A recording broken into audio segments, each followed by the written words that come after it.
एक ऐसी घटना जिसने फास्ट फूड जायंट मैकडॉनल्ड्स को अंदर तक हिलाकर रख दिया। फास्ट फूड की दुनिया का एक ऐसा स्कैंडल जहां dreams of winning big were served with every meal they purchased from McDonald's, लेकिन वो ड्रीम बस ड्रीम ही रह गया। तो बने रहिए हमारे साथ इस पूरे वीडियो में, जहां आज हम जानेंगे कि कैसे एक जीनियस मार्केटिंग स्ट्रैटेजी या एक जीनियस पुल मार्केटिंग स्ट्रैटेजी काम करने के बावजूद भी एक $24 मिलियन के स्कैम का शिकार हो गया। पूरे केस में बहुत सारी मार्केटिंग स्ट्रैटेजीज छुपी हुई है जिसे यूज करके हम कंज्यूमर्स के बिहेवियर और अपने सेल्स दोनों को बढ़ा सकते हैं। Okay, everybody ready to get your picture taken? To celebrate cheeseburger time at McDonald's, Ronald was taking pictures. तो बात है 1987 की, जब मैकडॉनल्ड्स ने एक जीनियस मार्केटिंग कैंपेन लॉन्च किया in order to attract more customers and ultimately sales. The game Monopoly has come to life at McDonald's with a McDLT, Coca-Cola, or $1 million. आपको बता दूं कि ये कैंपेन या ऐसे कैंपेन्स का मकसद बस शॉर्ट टर्म में सेल्स एंड कस्टमर्स बढ़ाना नहीं होता, बल्कि they want to change your habit and उनके सेल्स के फनल में एंटर करवाना होता है, जहां पर वो आपको रिवॉर्ड या पनिशमेंट देकर किसी भी हैबिट की तरफ पुश करते हैं। And in marketing terms this is called instrumental conditioning. और मैकडॉनल्ड्स का पर्पस था कि वो आपको रिवॉर्ड देकर उनके फूड आइटम्स आपके टेस्ट बर्ड्स पर चढ़ा दे और उसके बाद वो लॉयल्टी प्रोग्राम से आपको रिटेन कर सके। And eventually when you wanted to hang out और ईट समथिंग कैजुअली, मैकडॉनल्ड्स ही वो नाम होना चाहिए जो सबसे पहले आपके दिमाग में आए।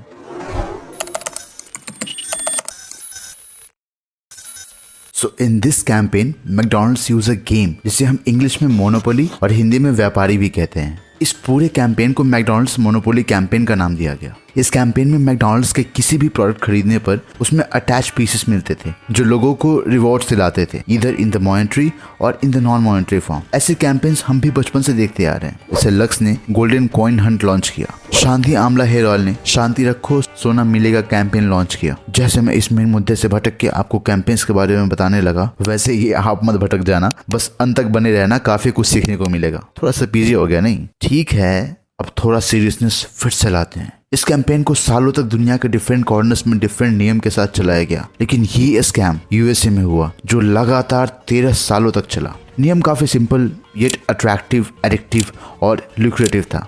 आप जब भी मैकडॉनल्ड्स से सर्टेन फूड आइटम्स खरीदते, वो आपको उनके फूड बॉक्सेस पर अटैच करके कुछ special McDonald's monopoly game pieces देते with a picture on it. उन पीसेस पर डिफरेंट पिक्चर्स होते लाइक कार्स, मनी और इवन एक ट्रिप किसी एकदम कूल जगह पे। हर पिक्चर का अपना एक स्पेशल मीनिंग था। कुछ पिक्चर्स पजल्स के फॉर्म में होते और उन्हें कलेक्ट करना पड़ता in order to win a big prize. कुछ कार्ड्स में $1 मिलियन के इंस्टेंट प्राइजेस तक होते। So this was the hook जो मैकडॉनल्ड्स ने क्रिएट किया था, जो लक्स और शांति आमला जैसे ब्रांड्स में देखने को नहीं मिला। Which means every time you purchased something, आपको कुछ न कुछ जरूर मिलता, या तो incomplete 1/3 part of the puzzle जिसे कंप्लीट करने के लिए आपको बस 2 ही बार और ऑर्डर करना होता, and then you could win free prizes like McD food items, cash prize up to $1 million, free trips, cars and even homes, या फिर instant coupons of free food. McD Monopoly board game जो आपको tray में सर्व किया जाता था आपके खाने के साथ, उसके कुछ कलर पीसेस जिसके सेम कलर के कार्ड्स कंप्लीट करने पर again you could win big. अपने लाइफ के फाइनेंशियल सिचुएशन को सुधारने के चक्कर में लोगों ने एक बार नहीं बल्कि कंटिन्यूअसली एट अ टाइम 2 से 3 बार खरीदना शुरू कर दिया, और देखते ही देखते मैकडॉनल्ड्स का ये कैंपेन काफी वायरल हो गया एंड सेल्स 40% तक बढ़ गया। मार्केटिंग के वर्ल्ड में इस तरह के टेक्निक को मार्केट पेनिट्रेशन कहते हैं, जिसमें आप सेम प्रोडक्ट को एग्जिस्टिंग मार्केट्स यानी कि जहां वो करंटली मौजूद है वहां पे उसकी सेल्स को बढ़ाने की कोशिश करते हो और वहां के मार्केट शेयर को कैप्चर करने की कोशिश करते हो। लेकिन किसी को पता नहीं था कि पर्दे के पीछे क्या चल रहा है। इस गेम को कंट्रोल किया जा रहा था और देयर वाज अ मास्टरमाइंड जो इस पूरे गेम को मैनिपुलेट कर रहा था बस अपने फायदे के लिए। और मास्टरमाइंड का नाम था जेरोम जेरी जैकबसन, एक फॉर्मर कॉप जो कि as a head of security काम करता था एक marketing company Simon marketing incorporation में, who again was responsible for the promotion and management of this game campaign। USA में एक नियम है कि ऐसे कैंपेन्स, वो भी इतने बड़े स्केल पर, कोई भी कंपनी खुद से ऑपरेट नहीं कर सकती, उसे थर्ड पार्टी एजेंसीज हायर करना ही पड़ेगा in order to reduce discrepancies.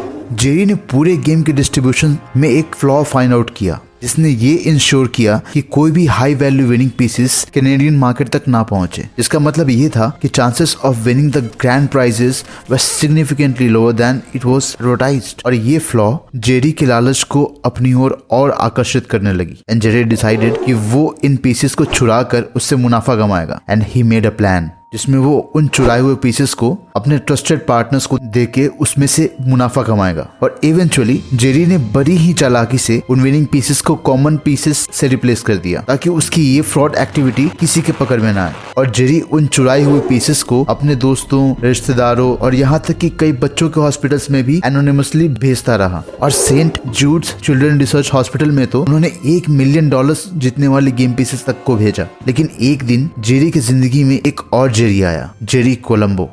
Jerry Colombo एक इटालियन माफिया से एसोसिएटेड था और जेरी कोलंबो जेरी जैकबसन का नया सहयोगी बना। कोलंबो ने भी अपने रिश्तेदारों और दोस्तों को जीतने वाले पीसेस को भेजना शुरू कर दिया और Jerry Jacobson and Jerry Colombo दोनों मिलकर इस फ्रॉड को चलाने लगे।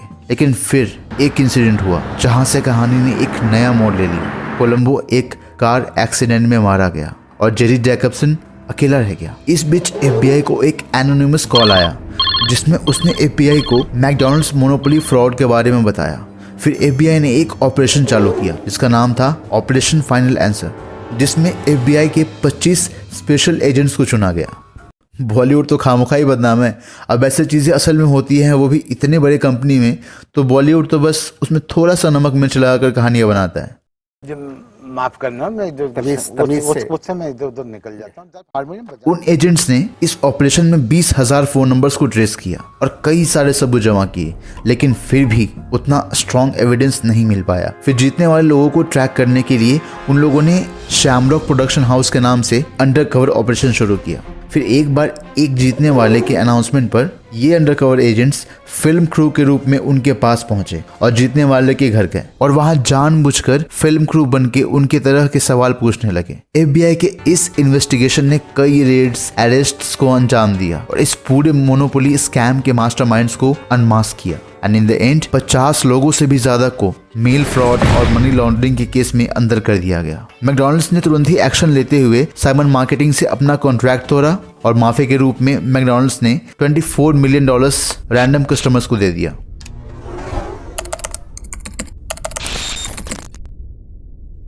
तो चलिए कुछ इंपॉर्टेंट स्ट्रैटेजीज देख लेते हैं।